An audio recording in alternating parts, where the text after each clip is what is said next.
Hello guys, मैं रजनीश कुमार आप सभी को स्वागत करता हूं अपने इस यूट्यूब चैनल रजनीश क्लासेस में। तो दोस्तों, मैं आज लेकर आया हूं जो 10वीं की बोर्ड परीक्षा में लगभग हर बार पूछा जाता है। वो भी कितने नंबर, कुल 5 अंक का रहता है। ठीक है, आप इसे आसानी से सोल्व कर 5 नंबर इसे प्राप्त कर सकते हैं। एक क्वेश्चन वहाँ पे दिया रहेगा कि दिए गए समीकरण को ग्राफीय विधि से हल करें। तो उसमें 2 समीकरण दिया हुआ रहेगा। तो सबसे पहले आपको उन दोनों समीकरण का मान सारणी निकालना है। उसके बाद जैसे जैसे मान सारणी निकल कर आएगा उसे ग्राफ में पुट करके बना देना और 100 और y का मान निकल जाएगा। तो दोस्तों, मैं आप लोगों को बताने जा रहा हूँ कि बोर्ड एग्ज़ाम में इसे कैसे हल किया जाता है। तो दोस्तों, सबसे पहले यहाँ पे हल लिखेंगे। ठीक है, उसके बाद समीकरण जो दिया हुआ है उसको पहले एक को मान लेंगे समीकरण फर्स्ट और एक को मान लेंगे समीकरण सेकेंड। और सबसे पहले समीकरण फर्स्ट का मान सारणी निकाल लेंगे। ठीक है, तो यहाँ पर लिखते हैं समीकरण फर्स्ट का मान सारणी। तो देखिए, समीकरण पहले से सब समीकरण फर्स्ट का मान सारणी निकालने के लिए इसे हम x और y को ग्रुप में बांट देते हैं। ठीक है,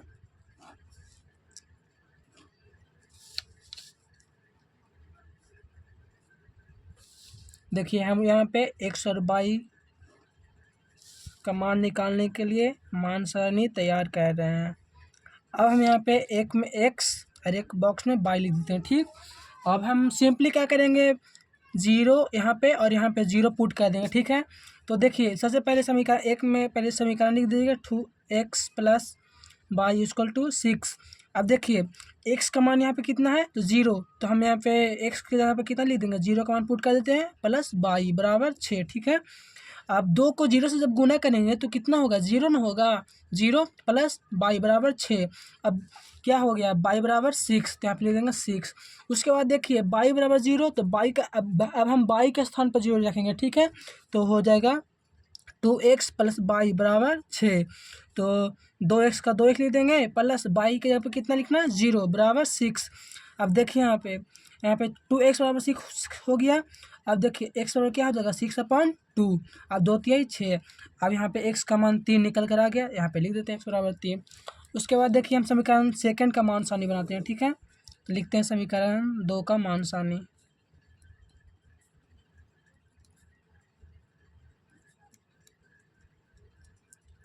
ठीक है, अब लिख दें समीकरण 2 का मान सारणी बनाने के लिए इसी प्रकार 3 कॉलम बनाना होगा। ठीक है,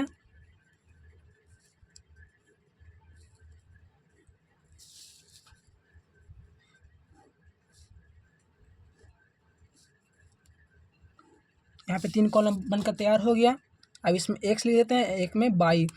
अब देखिए सिंपल बनाने के लिए हम एक यहाँ पे 0 बैठा देते हैं और एक यहाँ पे 0। ठीक है, अब समीकरण सेकंड लिख देते हैं, यहाँ पे 3x + 4y बराबर 12। अब देखिए यहाँ पे x के जगह पर 0 रखेंगे तो हो जाएगा 3 × 0 + 4y बराबर 12। ठीक है, और जब 3 को 0 से गुना करेंगे तो कितना हो जाएगा, 0 + 4y बराबर 12।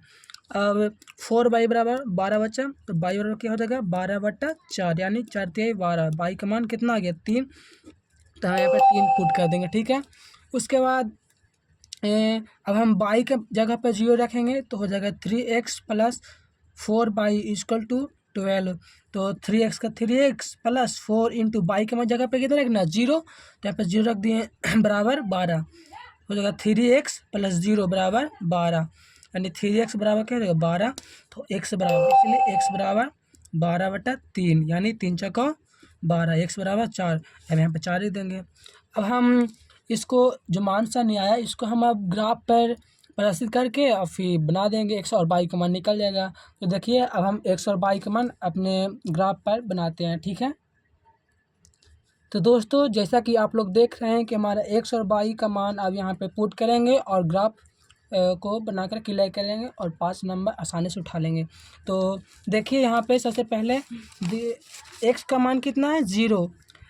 सबसे पहले हम बता देते हैं कि x और y क्यों कहते हैं इसे। देखिए जो इस ग्राफ में एक क्षैतिज पंक्ति है, तो जो ग्राफ में जो क्षैतिज पंक्ति होता है उसे x कहा जाता है और जो ऊर्ध्वाधर स्तंभ होता है उसे हम y कहते हैं। ठीक है, तो इसे मान लिए। अब देखिए यहाँ पे इस वैल्यू को पुट करना है, ठीक है। तो देखिए यहाँ पे एक्स बराबर कितना है 0 और वाई बराबर 6। तो एक्स बराबर यहाँ पे हो गया 0 और वाई बराबर 6, यहाँ पे लिख देंगे 0,6, ठीक है। उसके बाद एक्स बराबर 2 और वाई बराबर 0, तो हो गया एक्स बराबर 2 और 0, ठीक है। अब इसे हम सिंपली एक रेखा खींच लेंगे, ठीक है, खींच दिया। अब समीकरण 2 में देखिए एक्स बराबर 0 और वाई बराबर 3, तो एक्स बराबर 0 और यहाँ पे हो गया वाई बराबर 3, तो यहाँ पे पुट कर देते हैं एक्स बराबर 0 वाई बराबर 3, ठीक है। उसी प्रकार देखिए एक्स बराबर 4 और वाई बराबर 0, तो यहाँ पे हो जाएगा एक्स बराबर 4 वाई बराबर 0। अब इसे हम सिंपली एक लाइन के माध्यम से ड्रॉ करेंगे।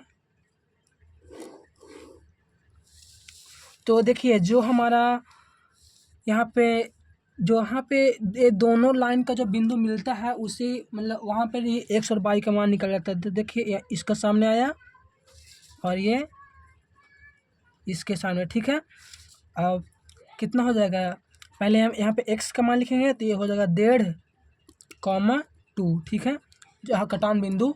उसके बाद हम सिंपली यहाँ पे लिख देंगे हल जो हमारा बन के आया 1.5, यानी कि जो पहला होता है ना उसे हम एक्स कहते हैं, तो यानी एक्स बराबर 1.5 और वाई बराबर 2।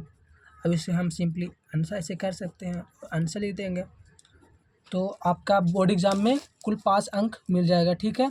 दोस्तों अगर आपको यह वीडियो पसंद आया हो, अच्छा लगा होगा तो हमारे इस वीडियो को लाइक करें और इस चैनल को सब्सक्राइब ज़रूर करें।